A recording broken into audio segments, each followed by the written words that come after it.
Welcome everyone to So Says Shernoff. I'm Josh Shernoff, and I'm so glad you can join me today. We have a great show for you.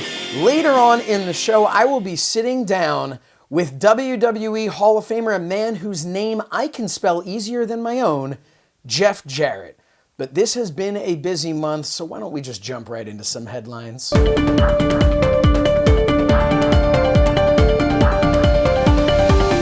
AEW finally held their Blood and Guts event that was originally scheduled for last year before COVID hit. The event had the pomp and circumstance of a pay-per-view and the blood and guts of someone who doesn't use manscaped.com promo code Josh. Yes, it was a bloody mess of a match which harkened back to the good old days of War Games and Hep C. The match ended when the Inner Circle surrendered to save Chris Jericho. However, after the match, MJF pushed Jericho off the structure and through the floor with such devastating force that it broke the ramp into several perfect squares. Yeah, the internet was quick to complain about the crash pad and the camera angles, and while 99.9% of the complaints came from people who can't figure out how to change a light bulb, those people were very quick to criticize the AEW production team. Guess what? It's live TV. It happens. Could they have chosen a better angle? Yes. Could the surface have been camouflaged better like my indie promotion did in the summer of 2002? Yes, and you can hear all about that on Talking with Friends, available now at youtube.com/mindofthemeanie. But you know what shocked me? The big talent grab. I mean, AEW has had a lot lately between Paul White and friend of the show Christian Cage, but at Blood and Guts, we saw a real star. Straight from WrestleMania 36, the star of both nights of WrestleMania 36. I'm talking about the WrestleMania Fan. Fan showed up on AEW Dynamite, and I feel like nobody's talking about it.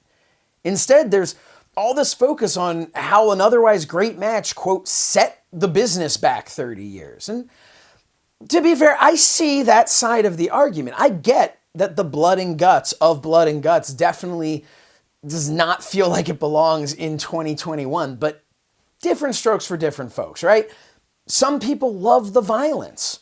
Look at all the fanfare around Nick Gage, seen here looking like a homeless Festus, which I guess is better than here looking like a very angry Amish roadkill on a very strict diet. But you know what? For all the issues some people may have with Nick Gage and Blood and Guts and all that extreme stuff, for lack of a better term, it's still better than zombies. Yep. After almost 15 years, the WWECW zombie is back. And this time, he brought friends. Yes, this really happened on a WWE pay-per-view. Zombies attacked Miz. I guess, I don't even know what to say about this. In WWE's latest attempt at convincing their audience to, I guess, stop watching, they had zombies eat The Miz. This was all part of a genius cross-promotion with the new film Army of the Dead. Now, I've tried to come up with a reaction to really sell to you just how awful this was, but nothing I have come up with quite tops Busted Open's Dave LaGreca. Take a look. I deserve better than what they put in that ring during that match between Damian Priest, who just came up from NXT and I think is a future superstar. The Miz, who's a former world champion, deserves more than pretending to get eaten by zombies in a ring. Everybody loves to bring up the Shockmaster. Everybody loves bringing up RoboCop. Everybody loves to bring up David Arquette. Well, guess what? WCW is dead. Why? Because of those instances. 25, 30, 35, 40, 45, 50, 55, 60, 65 years from now, people are going to be talking about that fucking that I had to pay to watch at WrestleMania Backlash. I love pro wrestling, David. Vince McMahon doesn't. Vince McMahon doesn't. No, he fucking hates pro wrestling. He hates it. He hates Dave, pro wrestling. He thinks Dave, it's listen, disgusting. can you listen to me? He Can you hates listen to me, pro Dave? wrestling. Dave, can you Hates listen to me? pro wrestling. Dave LaGreca lost his mind. I mean, it's gone. WWE broke him. Or did they? Now that I think about it, what if the promotion wasn't just with Army of the Dead, but with Busted Open as well? WWE puts on the least entertaining segment since the last time WWE tried to be creative. They put on an awful show so that Dave LaGreca can provide entertainment in the form of a full mental break. It's all starting to make sense now. You know what doesn't make sense? Setting your balls on fire. So, indie wrestler, and I use that term loosely, J.J. Allen participated in a spot where his opponent set his nether regions on fire and then stoked the flames with a weed whacker. Yep, that's a real sentence, and worse, a real thing. Take a look.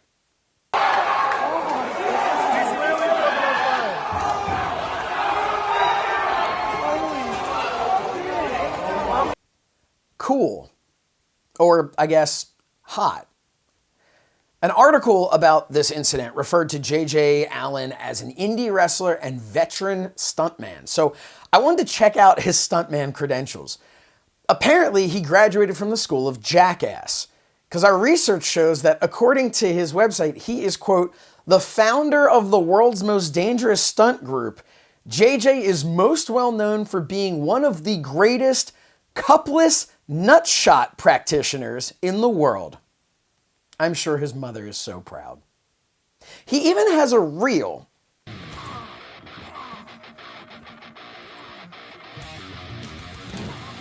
Now, unfortunately, I don't have a Dave LaGreca reaction video for this one, but we do have one of Jim Cornette. He popped huge. Finally, WWE has announced that they will be returning to live event touring this July, which means we finally have fans back in the audience. And this is great news for everyone. Well, almost everyone. The fans really are such an important part of the presentation. All the fancy lights and graphics just can't replace them. I'm not sure I can think of another product that has been as negatively affected by losing their live audience.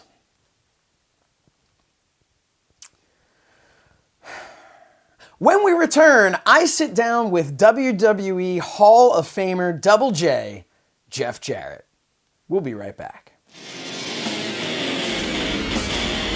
From the hit podcast Mind the Meanie comes the brand new Mind of the Meanie action figures by Cella Toys. A 2-pack featuring former WWE superstar and ECW original, the Blue Meanie, and his Mind of the Meanie co-host Josh Shernoff with removable microphone. These figures feature 3 points of articulation and incredible likenesses.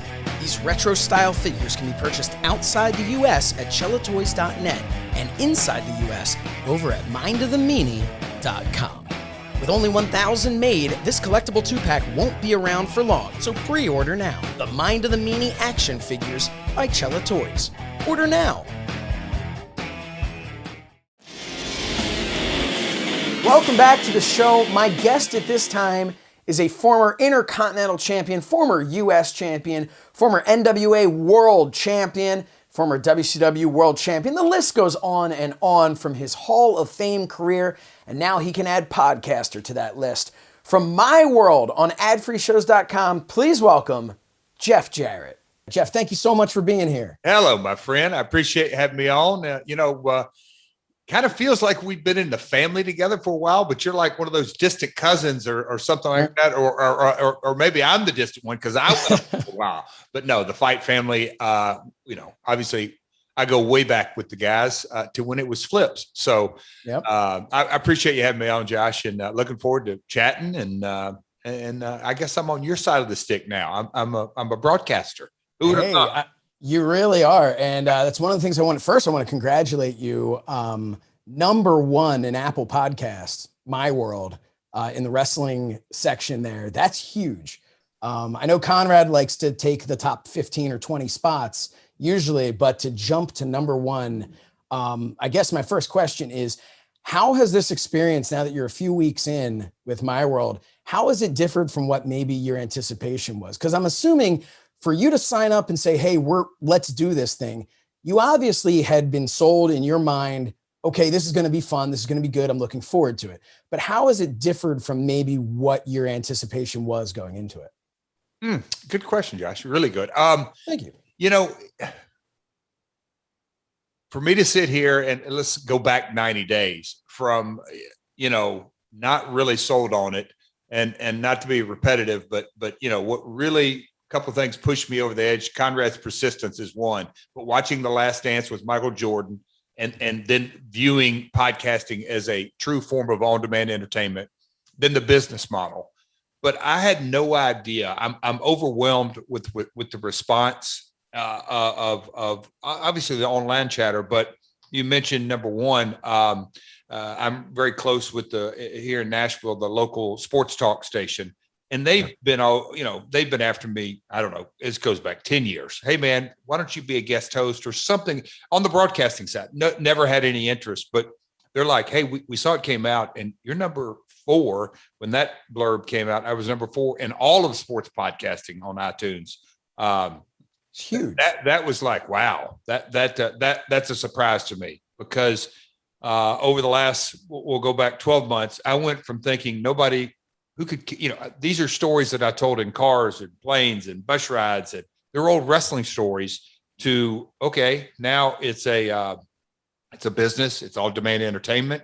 And me and you right now, we're not talking about the pay-per-view coming up next week or next month or a match or whatever it may be. We're actually talking about a podcast, which is candidly a little surprising that here we are, Josh. I'm 3 weeks in and we just recorded the 4th episode. And, when I take in my 35-year career, me and Conrad have chuckled a lot over the last week. Like we're just scratching the surface. There's a lot of stories to go. So I'm pretty happy, to say the least. And I think a lot more stories than your average fan realized there would be. But one thing that I have gotten a kick out of, Conrad keeps tweeting these out. What is your reaction to the amount of people who are just like, oh, I despised Jeff Jarrett my entire life, and now he's my favorite podcast, and now I love him. It's talking about a backhanded compliment. What's your response to that? Oh, me and Conrad have chuckled, and I've made him. Conrad makes me laugh a lot. I've made him laugh and chuckle because I'm like, the human mind. And look, I'm we're all in this together. But right. It's amazing how people will tweet. But I get it. Like, I hated you. And I'm like, yeah, and you were supposed to, but we're a wrestling fan. And so this is all part of it. But now I like it. But growing up in this industry, Josh, it was something that, man, I got lucky. I got blessed. All those, because I got to see, like at a really young age that, I would pull up to venues with my dad and then later me breaking into the business. So you pull up and the same guy that's wanting your autograph in the parking lot and I'm a good guy, is the exact same guy sitting next to his girlfriend, dog cussing me an hour later or an hour before. It's just that human emotion. And that's how we're really all connected. Right now, Josh, we're connected together because we're having a conversation. So there's human emotion and all to it. But, I've made Conrad chuckle that what you just said. I said, man, that's a really good backhanded compliment. That, just all the different phrasing. But I love it. It's really cool. It's really cool to see.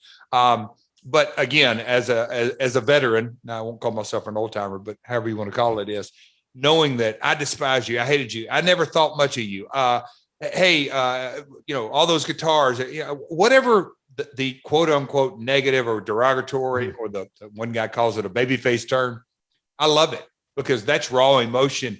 And it's again, great for me to hear because it is entertainment, but the podcast is real. It's authentic.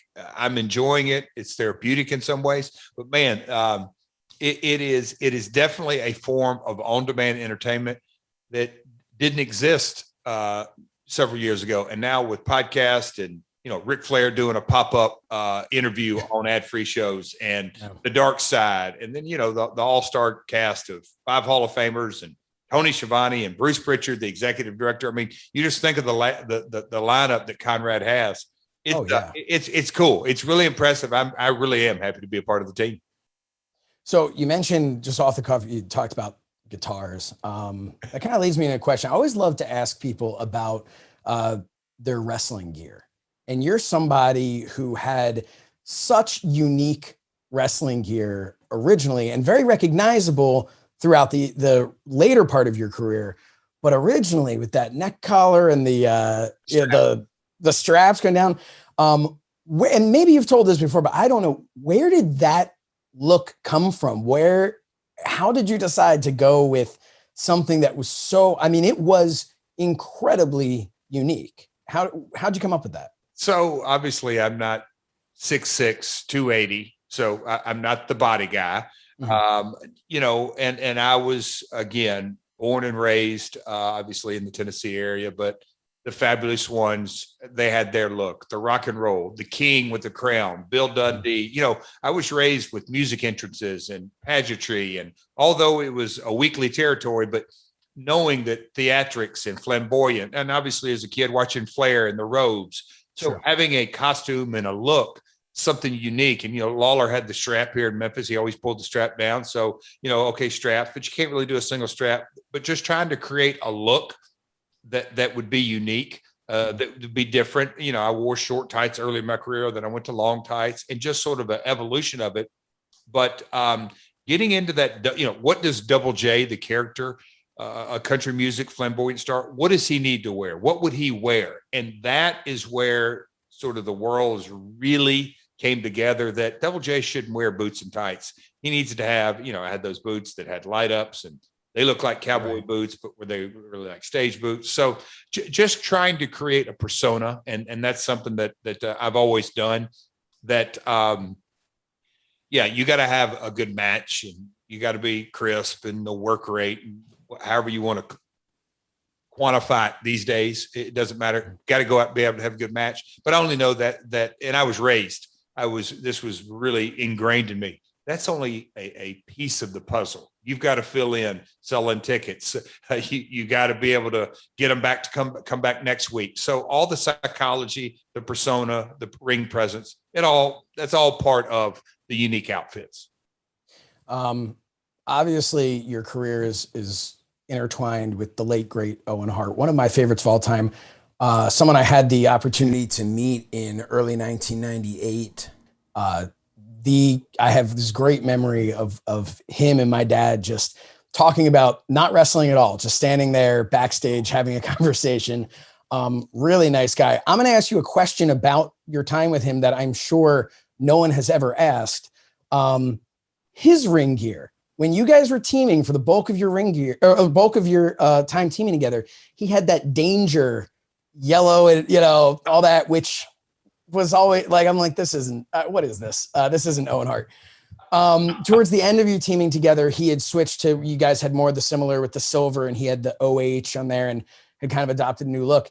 Did he ever talk about that ring gear? Was there ever any understanding of why he was still wearing it? Or was there ever any talk? People have talked about him being very frugal. You jumped down the rabbit hole. There's some legendary frugal stories that may or may not involve Macho Man Randy Savage, Mick Foley, an old timer by the name of Frank Hickey. There's some unique stories, but Owen probably had the most unique frugal stories because he did it without really noticing, because at the airports, all of a sudden he's got a ride. So he's not renting a car. Where you staying at, Owen? Oh, I'm not sure yet. I hadn't checked in. When in reality, he was staying at a friend of a friend's house, whatever it may be. And so, as a part of that, and, him and Brett and others, but specifically Brett and Owen, in those days, lots of travel, but they're flying from Calgary to the States, wherever it may be. Right. So most of the time to connect to Toronto, they didn't want to check bags and have to go through immigration. So Owen would leave on a trip with one bag, like literally That's it, one bag. And so he didn't carry a lot of boots and tights. You know, I'd go on the road, be different. I'd have 2 pair of wrestling boots and 4 or 5 tights and a backup pair and street clothes here and workout clothes there. You know, Owen would literally travel with a carry-on, and I'm talking a 10-day run. So It's impressive. It's impressive. Is that not impressive, Josh? That's incredibly impressive. I mean, it's unbelievable. But so his tights, he did, you know, he went from Rocket Owen Hart. He didn't. So I'm going a long way around. I'm not specifically have the story on the Danger, but you know, there was a time when he was the Blue Blazer, and so those were the white and blue boots, and so he'd walk to the ring in black tights and with the yellow trim, but Blue Blazer boots. I'm like, Owen, aren't you sort of giving something away here? Oh no, they won't notice. Yeah, they do notice, but that was Owen. Oh man. Oh, that's great. I wanted to talk to you about, you referred to yourself as, not an old timer, but a veteran of the business, but others would say, Hall of Famer or legend. I was very curious, your opinion specifically, about how legends are perceived in wrestling today in different places. WWE, I see them a lot as just being like the way that you were when you came out and you had the match, you were presented as this legend who nobody thought Jeff Jarrett was back here for another run or anything. But TNA, on the other hand, they would take these guys who maybe WWE had said, okay, well, we've kind of run our course. They're now the legends. They're here to bring the next guys up. And they were in TNA seen as a top contender, much in the way you look at a guy like Christian Cage, who someone that you spent a lot of time with. But Christian Cage now in AEW is there, and he's not being viewed as, obviously being viewed as a legend, but not in that nostalgia act type of way. He's being viewed as he's a legend, he's a veteran, and he's here to work. What's your thought on that? I mean, I have to assume you, because of TNA and how legends were presented there, you have a certain view on it. My mindset is, and again, we are definitely a product of our environment. So as a young kid, Jackie Fargo was in his 50s and Lawler was in his 30s, and whatever it is, he was portrayed as a veteran, but don't ever call him old. But I believe that we'll call it however you want to say it, veterans, Hall of Famers, nostalgia acts, whatever. We all bring a certain audience or a certain cachet, but nobody believes, and whether they really believe it or not, in the 50s, 60s, and 70s, you're watching it for entertainment. I mean, Tom Brady, it's the NFL. What a great example that he got the job done, and that's a true sport. But I believe people are turning in to view things, whether it's on demand or pay-per-view or television, whatever it is. I don't think they consciously say that's a nostalgia act or that's a veteran or that's it is. I've always had the mindset is put them out there and let's roll. And at times I think you can, and I'm not saying I agree or disagree, but I think you at times can miss the mark. Christian is the best example. Okay. He's wrestling this guy. When you're telling the story, it's the veteran against whether he's in his prime or a star, rookie or whatever it is. I think it can lead to the story. But I think if you quote unquote put him out to pasture, I think at times you're like, wait a minute. I don't think he's out to pasture, but I see both sides of the coin. But I think there's more meat on the bone when you put everybody out on the stage. Let the fans decide. Truly let the fans decide. Nope, this guy's seen his. He's not what he used to be. I mean, we could both give Michael Jordan played for the Washington Wizards. Nobody in their wildest dreams really said, he sucks. He's no longer the Jordan of the 90s. They go, he's lost a step, but I'm still going to watch him. I still want to see this happen. Oh man, I wish he would have retired, on that last shot, whatever it is. Let the fans decide. Brett Favre. I mean, we could go down the line. Sure. But when you get into movies, you see Morgan Freeman and you go, oh my God. Because he actually, I didn't think he'd become a better actor, but he is. Because he's, Sylvester Stallone. And I'm not saying, we could come up with 20 or 30 movie stars, but as they get a little bit older and a little bit more defined, and that Tom Cruise or Morgan Freeman. They've had 4 or 5 runaway blockbuster hits. Oh man, then they had 3 or 4 movies that were really bad, but oh my God, he returned into this movie. You gotta see it. I think there's such an emotional attachment when you see your favorite actor or actress who might have had a few stinkers, but then all of a sudden they're up for the Academy Award and you go, God, I hope he wins, just because this might be his last shot at winning that award. Again, going back to our original, it's that emotional attachment. Right. Which begs the question here. Have you had your last match? No. I mean, because I've never, somebody, we'll call them old timers / veterans or nostalgiacs. I'm done. I'm retired. Now, come on. Oh, yeah, right. Yeah. Let's just pump the brakes. Yeah. We're going to go on our 4th retirement tour. No. Yeah, Terry Funk retired a couple times. I'm not going there. but no, the thing is, during the pandemic, not that I was out of shape, but I feel I'm in better shape than I've been in a long, long time, really due to the pandemic, because I can work out twice a day and that kind of stuff. So, but no, I don't believe I've had my last match. Well, then I look forward to seeing the next one and the ones to come after that. Before we go, wait, I didn't say matches. I just said. Oh, okay. Before we go, tell everybody where they can find you on social media, and let's get another plug in from My World, which just somehow manages to get, you talked about Morgan Freeman and go, oh man, he's getting better and better. My World every single week has gotten better and better and better. I feel like that relationship between you and Conrad, as you get more comfortable in this platform, it's just getting better and better. And it started out with a bang. So where can everybody find you and your show? I appreciate the compliments. And I can't finish this interview with Conrad. Like, we were buddies, and it's funny. He tells the story. The first time we met was when I went on stage with Something to Wrestle With and sang, With My Baby Tonight, which was a lot of fun.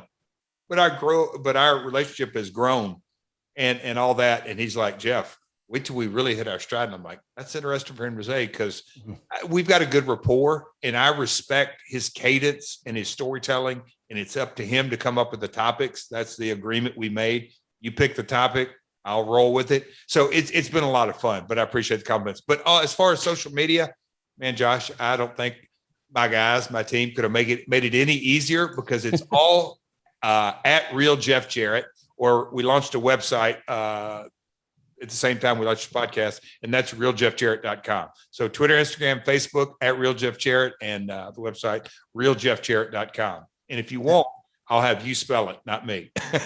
Well, it is, as I've said before, a name that I can spell easier than my own. Because as a kid, it was ingrained in me. If there is no name in this world that I can spell but one, it's JEFFJARRETT. And Double J, Jeff Jarrett, was our guest here. My World over at adfreeshows.com. Check it out today. Jeff Jarrett, thank you so much. I appreciate you having me on, and love fight, don't we? Oh, yeah. We the love best place in the world. Thanks for having me on today. I really appreciate it. Thank you. From the hit podcast Mind of the Meanie comes the brand new Mind of the Meanie action figures by Cella Toys. A 2-pack featuring former WWE superstar and ECW original, the Blue Meanie, and his Mind of the Meanie co-host Josh Shernoff with removable microphone. These figures feature 3 points of articulation and incredible likenesses. These retro-style figures can be purchased outside the U.S. at cellatoys.net and inside the U.S. over at mindofthemeanie.com. With only 1,000 made, this collectible 2-pack won't be around for long, so pre-order now. The Mind of the Meanie action figures by Cella Toys. Order now. That's our show. Thank you to Jeff Jarrett, and thanks to all of you for watching. Make sure to follow me on social media at So Says Shernoff and at Shernoff Show. Subscribe to our YouTube channel at youtube.com/So Says Shernoff. And check out our great merch over at prowrestlingtees.com/So Says Shernoff. This has been So Says Shernoff, because that is what Shernoff had to say. We'll see you later.